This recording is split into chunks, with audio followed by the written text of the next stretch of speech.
Same. Um, so you're back at home safely, and did you recover from the madness? What day is today? It's I guess it's a good sign. That means that there was a lot of potential business generated from the visit.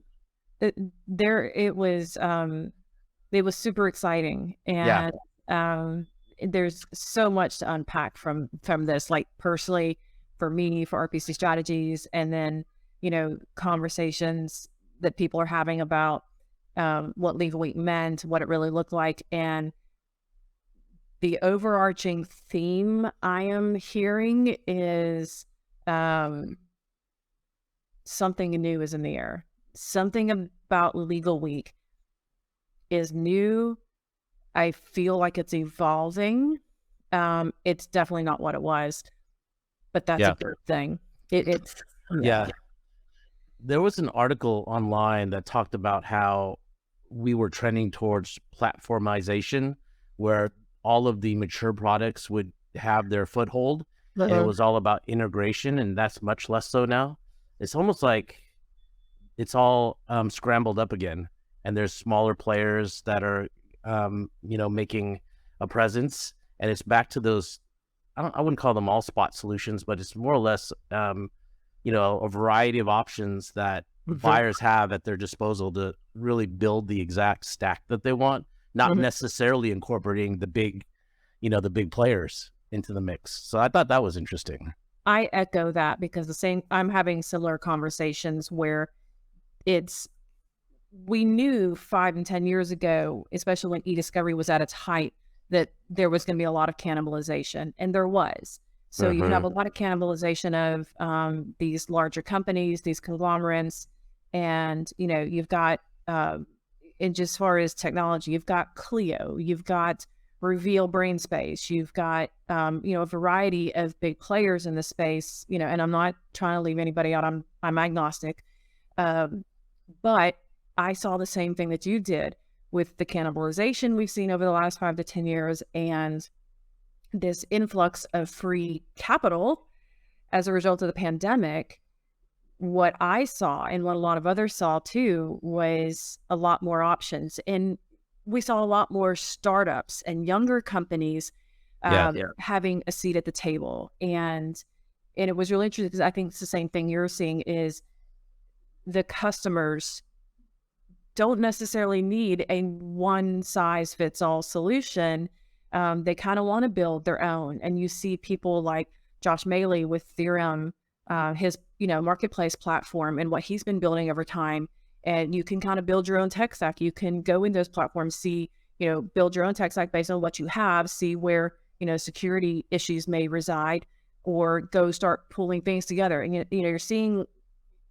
I agree with you. Customers want different solutions. And with these younger players, and we talked about this last week, the Gen Z, Hmm. coming in and creating these technologies, as long as they are surrounded by, investors and veterans of the industry to help mentor them, coach them, be on their advisory board, they're hungry and they've got some really good ideas and they've got capital behind them, and they're able to offer better, more efficient, more cost-effective solutions to the buyers, and the buyers' customers want that from them as well.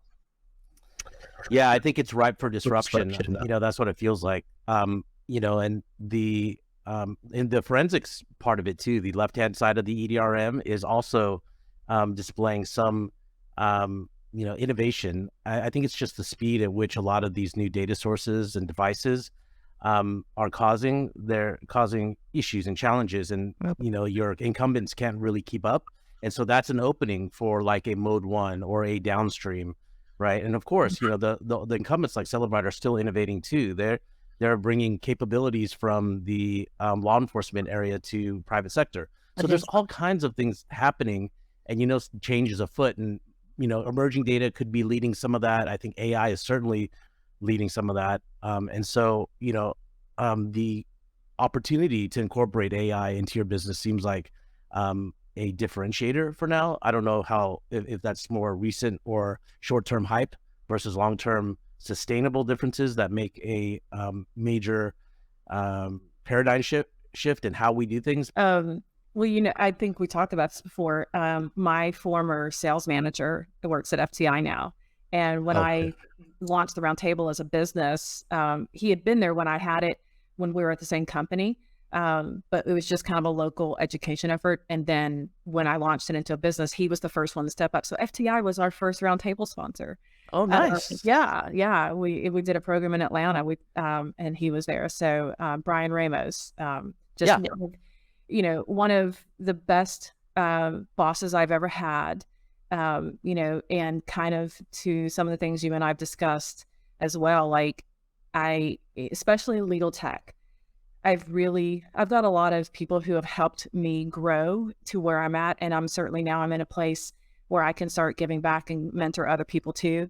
But Brian was absolutely one of the best bosses, and especially being a man in legal tech, and there've been other men along the way who have helped me, just really kind of surrounded me, coached me and mentored me and helped me to grow into where I am. So anyway, I digress. Big fan of Brian Ramos. He's just very important to my career. I Uh, don't I don't mind taking time talking about Brian, because to me, I feel like Brian Ramos is the quintessential servant leader. I never, when I'm around him, feel like I'm the one being dictated to or tasked. He carries on as much of a load as I do when we're prepping for meetings or demos. I just feel like it's a partnership there, which is a great vibe to have as a leader.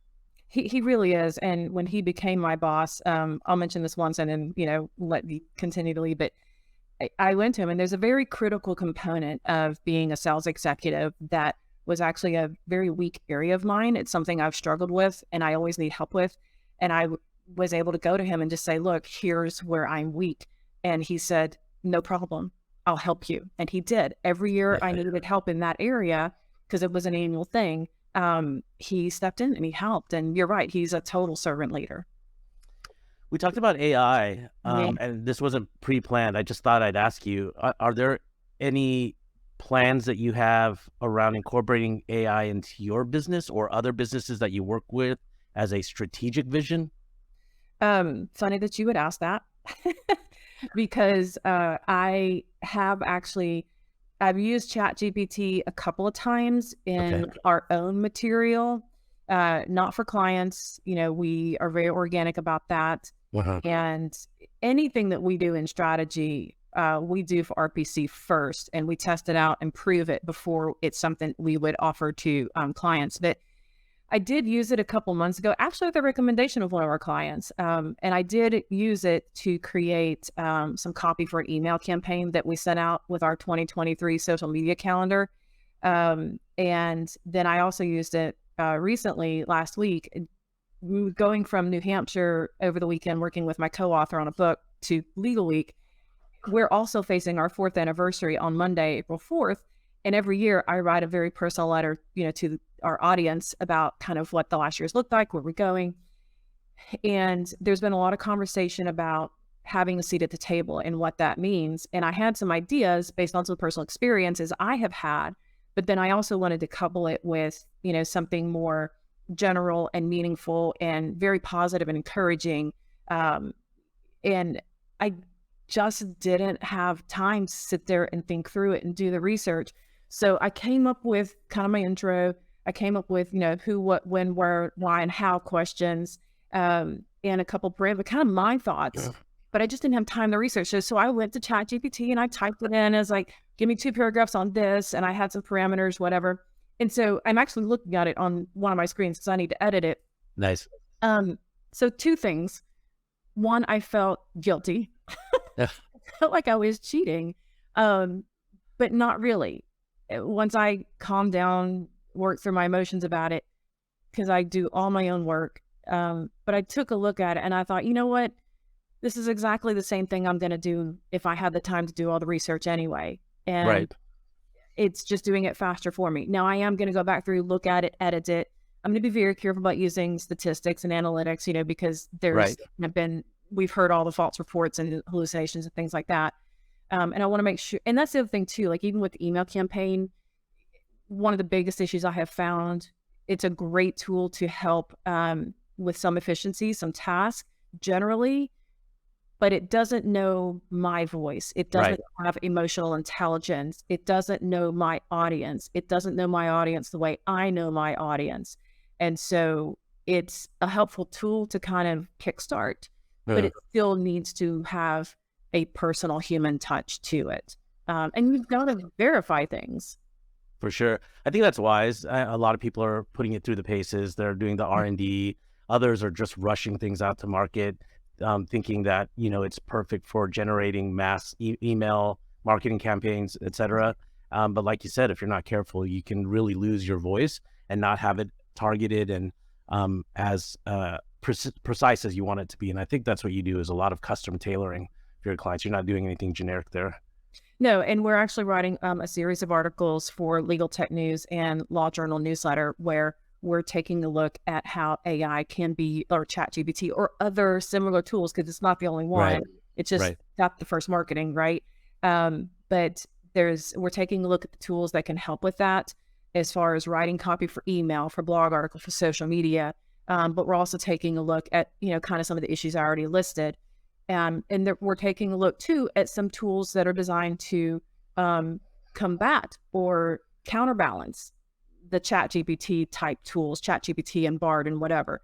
Yeah. And we're writing articles for the legal tech audience and the law firm audience, and how that's used in really constructing buyer personas and a content strategy.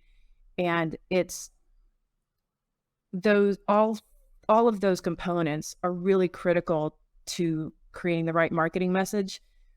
And it's the same as what we teach and preach and coach in sales, that you can't just expect people to put your product or service in a bucket or go check out, not in legal. So with marketing and sales, there are tools to help us be more efficient, have better processes. Yeah. You still have, this is legal, it's B2B, and you still have to have a very human, personal, warm, inviting, safe touch. Yeah. Technology can't offer you that.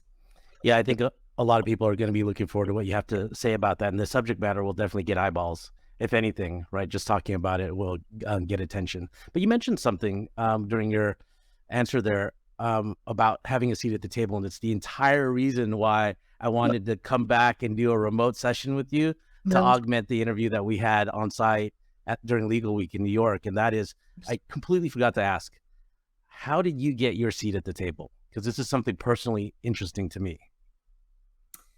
I thank you for asking the question. I'm a little bit, it's a little humbling. It's very humbling. It's not anything that I set out for. It wasn't like a goal or a focus 11 years ago. When I started this journey, it was a force of circumstance. My mom was terminally ill and then I got sick. And it's just the way things have evolved in the last 11 years. I also want to very clearly identify that there are a lot of valuable movements that have gotten a lot of attention. I think a lot of support, especially through the pandemic. And it's really wrapped around something you and I both care about. You're far more assertive in your messaging about it than I am, but about diversity, equity, and inclusion. And I have friends and colleagues who are interested. I think the first thing to consider is, what is a seat at the table and why is it important? Sure. If it's a goal, if it's a personal goal, why do you want that? Because I think having a seat at the table, if it's it can't be done for selfish reasons. It can't be done out of insecurity. I'm not really sure how I feel about competition. I really feel that, and this is my personal opinion, anybody is welcome to have a conversation or disagree with me. Based on my experience, once I realized that I was kind of getting a position of influence a few years ago, my first thought was, if this is happening and I am becoming that influencer, how can I leverage this platform to help others? If I have been given this opportunity and I've got the support and I've got the encouragement, how can I use this to help others? And the next thing I thought of is, anytime somebody gets in a position like that, you're bound to have haters, and it's unfortunate. Mm-hmm. How do you balance that? Because it hurts and it's not fair. You and I talked about it last week, and I know, and you've faced those things. You know, and I have other girlfriends or executives that have faced that. I faced it for different reasons, being in a culture that, you know, aggressively tried to deter me from being this person. But again, I'm going to go right back to legal tech, and I am going to cheer the amazing men in legal tech throughout my entire career. When I started the round table, it was 2 women besides me and about 9 men that helped me start that. You know, I've mentioned Brian Ramos. You know, you and I are having this conversation. There are so many along the way. Legal tech is just a very special industry, and I think there are a lot of women in this industry as well too. So the seat at the table, why do you want it? Uh-huh. What's missing that you have something that you can offer to fill that gap? And is it something that helps the greater whole? Uh-huh. And how can you lift others up once you've got that seat at the table? Because I feel like it's a responsibility. It's a liability. It's a lot of vulnerability. But what can you do to help the whole? If you've got a seat at the table, what are you going to do to help the whole? Yeah, I think that's right. I think you got to have the right perspective. It can't be selfish, and what, you know, how you can contribute, you know, especially towards the greater good. And by, you know, by the byproduct of that is that you'll get attention, you'll get you'll gain influence. And it sounds to me, well, like what you're saying is, in addition to the allyship, it's not necessarily looking for a seat at a specific table. Maybe there's room for additional tables, and you're inviting people to that table that you're kind of chairing. But, and I also think it's generational too. Like, you know, granted, there's people in power, and there's gatekeepers, but eventually they fall out of power, maybe because, you know, the circumstances have changed, the environment has changed, and they're just not really, you know, able to control everything that happens around them. So, but, you know, it's just a matter of when there's opportunities that come up, you seek them out, and, you know, kind of have your own foothold for your own thing, and you're able to be authentic with yourself. At the end of the day, for me, it was just about being happy with myself and my progress, and not just being so obsessed with having that seat or following the traditional mold, but kind of creating your own path and being satisfied with it. And it's going to lead where it leads. And so, I mean, I agree with everything you said. And, you know, I think the community is mostly a supportive one, but there are haters. But it tells me that unless you have those haters, you're not really putting yourself out there, right? I don't think you necessarily get noticed if you just blend into the background. Yeah, it's a great responsibility. And again, it's back to why. Why do you want that seat, and what are you going to do with it to help others? So it's been humbling to hear that conversation, to hear some of the things that people are saying. So it's, and to you, to the audience, what can I do to help? And what can I do to help? And I have so many people, even this week, that reached out to me that have been, you know, founders longer than I have, and been asking me, what can I do to help? I've had 3 or 4 of those calls this week. What can I do to help? Oh, that's great. And again, it's like, I'm sending it back. I'm paying it forward. What can I do to help? Right. Yeah. Do you find that, you know, kind of reinforcing how you're feeling on the inside by manifesting on the outside makes a difference? You know, do you try to look different, dress different, act different? Are those any of those external manifestations helpful on this journey? That's a really bold question. Yes, I think when you're working towards a goal, when you're becoming a founder, and when you realize you're an entrepreneur, as you're navigating, if you leave a full-time job, whether it's by choice or by force of circumstance, you know, and you're being put in these roles, or even as a young person, you know, you're starting a journey, and, you know, you want to be an executive at some point, or, you know, again, the seat at the table. Yeah, you do really need to think about your presence. You need to think about your voice, the things that you're saying. Um, we've been in Ediscovery for way too long to not know that we have to be very careful about the things we're posting, which channels, which social media channels we're using, what kind of language were we using, and certainly the way that we dress. You have to dress the part as that executive, as that leader, as that influencer, and it's the more you grow in your career and you start attaining those kinds of roles and influence, your audience is growing exponentially. And I know when I got to Legal Week, all the things I experienced, I had 29 appointments in 3 days. I got everything accomplished, only one Crazy. person move. And we gained some new prospects. We're writing a contract for a new client. Great things happened. But I also realized that my profile had been expanded exponentially, which I wasn't anticipating. And then I got feedback too afterwards. I had several people that posted very positive things about me online that I wasn't anticipating, and I wasn't a part of it. It just there, and then the call, like there was a number of things that were happening that I recognized that. And again, it's back to, okay, what can I do to help others? Be very thoughtful about how you're presenting yourself, how you're speaking, what you're writing, what you're posting, your physical presentation. Yeah, I mean, I wore two nice business suits, a black one and a white one, and I had a really nice evening gown for the reveal party. And Nice. yeah, it's all presentation is really important as you elevate in that way. And you've got the pink hair. You're easy to spot in a crowd, right? So that's also your own flair. You might play the part, but you also make it your own. You create your own Yeah, identity. it's easy to recognize. Do you know the story behind the pink hair? I don't. So everybody knows that I'm a breast cancer survivor. The pink hair is not actually for me.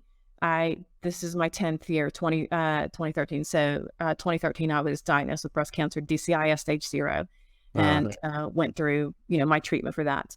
And about it, and I had, lots of friends that stepped in and helped and, what have you.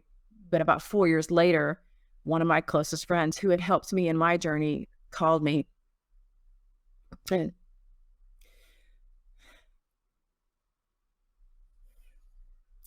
Take your time. first thing out of her mouth was, "How do I do this?" And all I could think of, "You don't, I'll do it for you."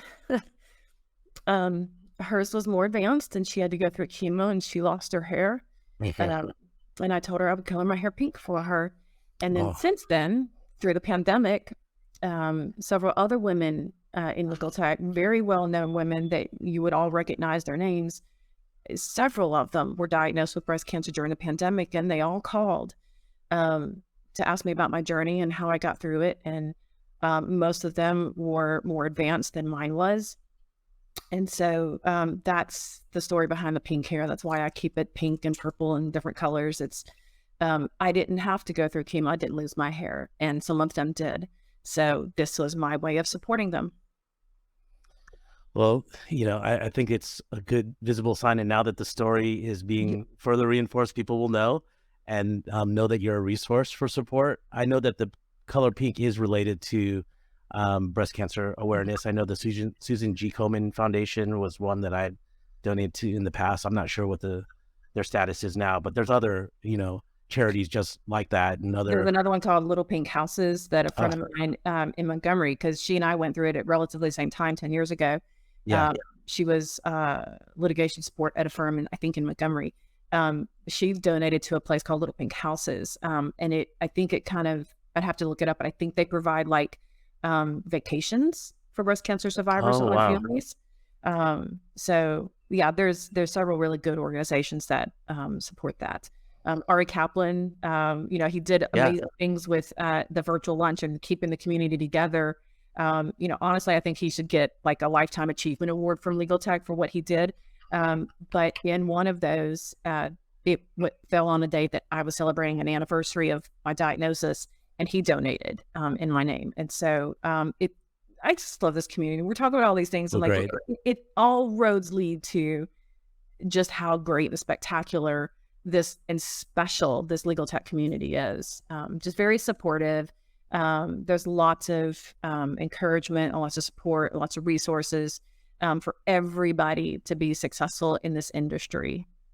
Yeah, and I love the DEI undertones Right. around our community. Maribel Rivera is a huge proponent of that. She spreads the word there. Kalina Leopold is great. She also has a series called Men of Quality. So Mhm. speaking of allyship, I'm contributing to that too. Mhm. So I'm honored to do that. And one of the mentors, this is a spoiler alert, one of the mentors that I'll mention there as part of that effort is a KPMG partner, Kelly J. Brooks. So I worked at the Big Four, and KPMG was the first one I worked at, and that's where I feel like I've gotten the most mentorship. She was really big on mentorship, and she also is a breast cancer survivor and huge advocate around the charity that she supports. So I had helped for years doing that. But yeah, the community's great, all the way from Big Four companies, and those gargantuan providers down to small boutique shops. I think we tend to move around a lot, and we move quite fluidly between organizations or starting our own thing. But the attitude and the mentality and the just the love, the sense of love that you feel is still there. So some come and go, but there's a lot of us who have been here for a while, and I think it'll attract the new Gen Z kids on the block that you're seeing at Legal Week, who are also contributing and just getting their feet wet in the industry. And that's exciting to see them there too. They're young, they're hungry, they were born with technology. They've got great ideas, and it's, let's call it what it is. We're veterans. Yeah, And it is that's our fair. job now. If we're veterans, we've been Yeah, successful. We still have time to work. We have things to do.